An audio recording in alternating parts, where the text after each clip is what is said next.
Alhamdulillahi ala ni'ami fi hadha ash-shahr al-'azim. Ahmaduhu hamdan yuwaffiqu hamidul hamidin wa asta'inuhu annahu khairul mu'in wa tawakkal 'alayhi bi rizqihi annahu saqqatul mutawakkilin.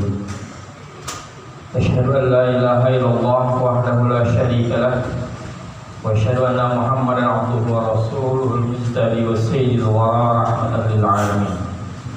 Allahumma salli wa sallim ala sayyidina Muhammadin wa ala alihi wa sahbihi ajma'in wa sallim tasliman katsiran, amma ba'd.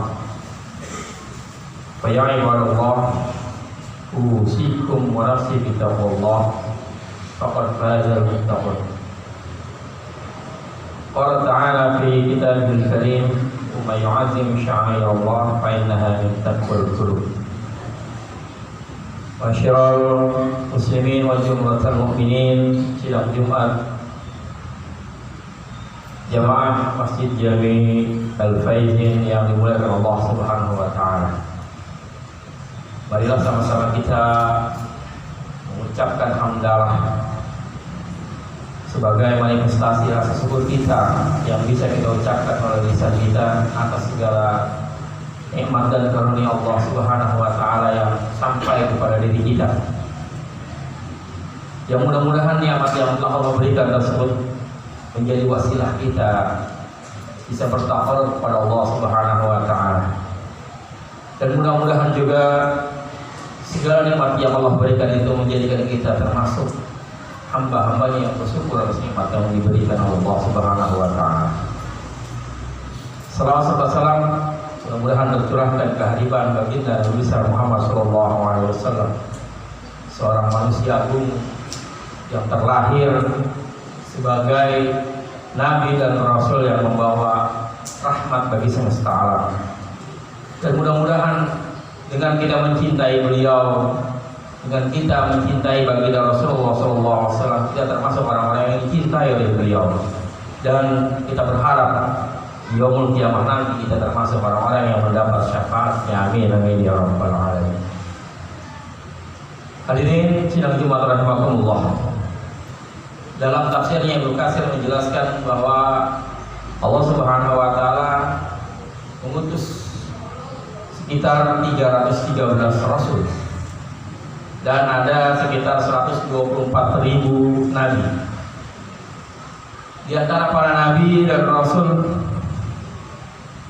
yang dijadikan teladan adalah Nabi Ibrahim alaihissalam. Nabi Ibrahim adalah seorang nabi yang menjadi abul anbiya, nenek moyangnya para nabi, karena nabi-nabi setelah beliau terlahir dari dua anak beliau. Bahkan baginda Rasulullah SAW kalau kita runut silsilah keturunannya itu akan sampai kepada Nabiullah Ibrahim alaihissalam. Kalau kita lihat bagaimana junjungan kita Nabi besar Muhammad SAW bin Abdullah bin Abdul Muttalib bin Hasim bin Abdi Manaf bin Qusay bin Kilab bin Murrah bin Ka'ab bin Lu'ay bin Ghalib bin Fihr bin Malik bin Nadar bin Kinanah bin Khuzaimah bin Mudrika bin Ilyas bin Mudar bin Nijar bin Ma'ad bin Adnan bin Nabi Ismail bin Nabiullah Ibrahim alaihissalam. Nabi Ibrahim diklaim oleh orang-orang Yahudi sebagai nabinya orang Yahudi. Begitu juga orang Nasrani yang menyebutnya sebagai Abraham. Mereka mengklaim bahwa Nabi Ibrahim adalah nenek moyang mereka. Begitu juga kaum musyrikin sebelum kedatangan Islam. Mereka mengklaim bahwa mereka adalah para pengikut milah Nabi Ibrahim. Rasulullah SAW diberitahukan oleh Allah Subhanahu wa taala bahwa Nabi Ibrahim bukan orang Yahudi, bukan juga orang Nasrani. Kita bisa lihat dalam Quran surah Ali Imran ayat 67 yang berbunyi a'udzubillahi minasyaitonirrajim. Bismillahirrahmanirrahim. Ma kana Ibrahimu yahudiyyan wa la nasraniyyan walakin kana hanifan musliman wa ma kana minal musyrikin. Nabi Ibrahim itu bukan orang Yahudi dan juga bukan orang Nasrani, tetapi dia adalah orang yang muslim yang bersih, dan dia bukan orang yang mensekutukan Allah Subhanahu wa taala. Bahkan Allah selalu memerintahkan kepada baginda Rasulullah SAW agar selalu mengenang jasa-jasa Nabi Ibrahim yang besar. Karena sejarah hidup Nabi Ibrahim syarat dengan keteladanan yang sampai hari ini kita laksanakan.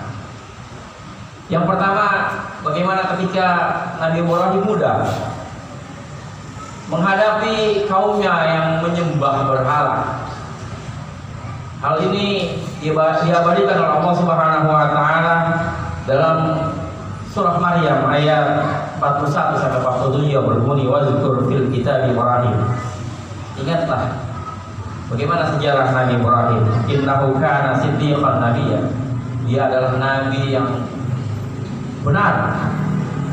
Il qala li abihi ya abati lima ta'budu ma la yasma'u wa la yubsiru wa la yughni 'anka syai'a.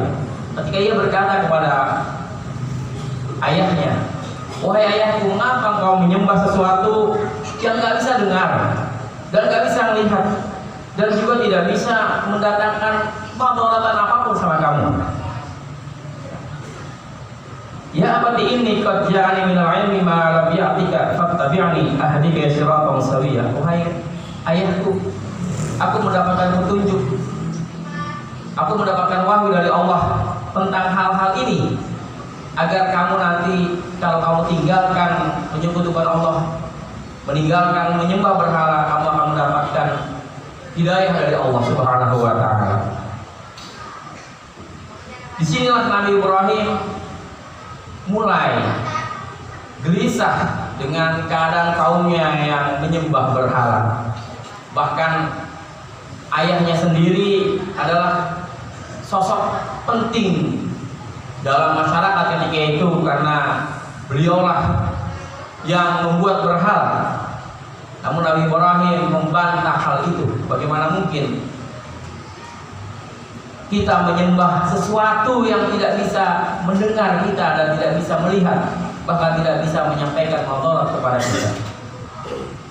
Ini keteladanan Ibrahim bagaimana merintis jalan tauhid di masyarakatnya, di tengah masyarakatnya yang menyembah berhala. Bahkan di akhir ayat ini, sa'astaghfirullah rabbi innahu kana bi hafiya. Kalau kamu memang menolak ajakanku, kata Nabi Ibrahim, sa'astaghfirullah, aku akan mohon ampun untuk engkau. Ya.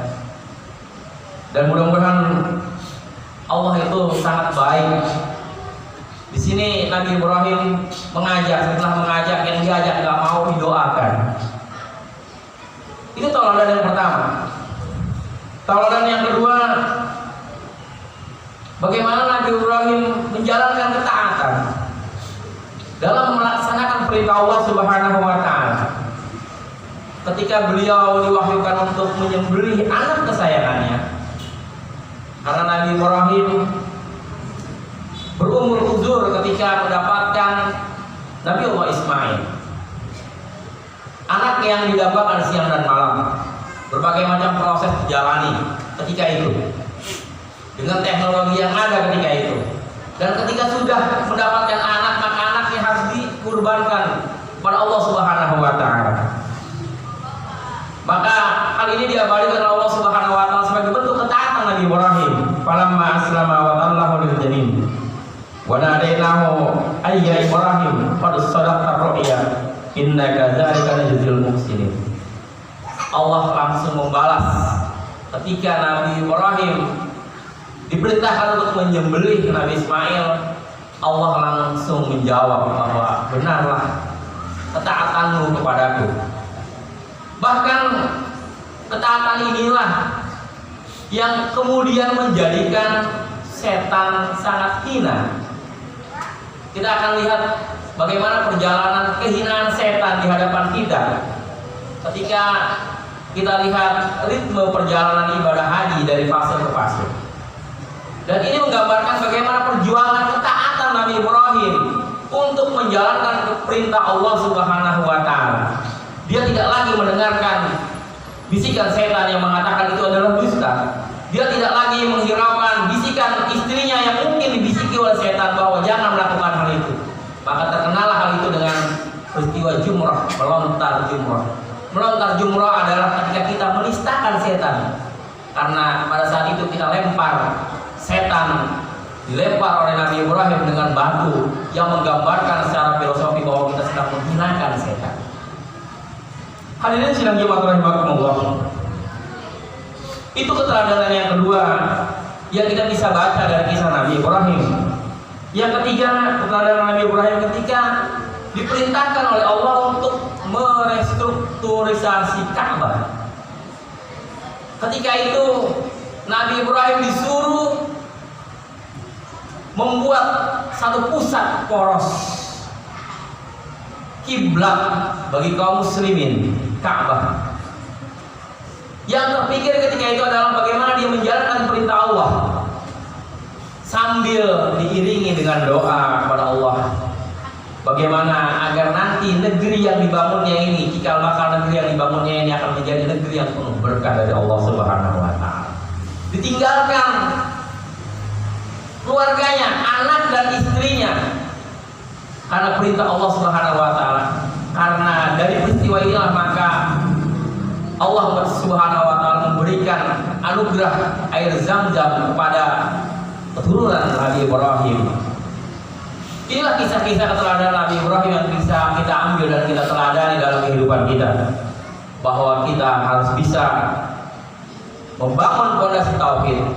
Yang kedua, kita harus bisa menasehati orang-orang siapapun itu, walaupun dia ada di dalam lingkungan keluarga kita, ketika dia dalam keadaan tidak benar, nasihatilah. Bagaimana Nabi Ibrahim menasehati dan berargumen dengan bapaknya. Yang ketiga, ketika sudah datang perintah Allah, maka jangan pernah lalu. Karena ketika Allah sudah memberikan kepada kita, bisa jadi apa yang diberikan oleh Allah Subhanahu wa taala mungkin menurut nalar kita tidak sesuai dengan apa yang kita inginkan. Tapi di balik itu ada hikmah yang Allah berikan. Seandainya Nabi Ibrahim pada saat itu mungkin menolak untuk meninggalkan keluarganya, mungkin tidak akan ditemukan sumur Zam-Zam. Nah, inilah hikmah dalam kehidupan kita yang mudah-mudahan di bulan ini kita meneladani sikap dan sifat Nabi Ibrahim alaihissalam dalam fase-fase ibadah kita, dan mudah-mudahan kita termasuk orang-orang yang mengambil hikmah dari kisah para rasul, dan mudah-mudahan kita termasuk orang-orang yang mencintai para rasul dan mengimani mereka sebagai individu-individu yang membawa wahyu dari Allah Subhanahu wa taala. Barakallahu li wa lakum fil Qur'anil azim wa nafa'ani wa iyyakum bima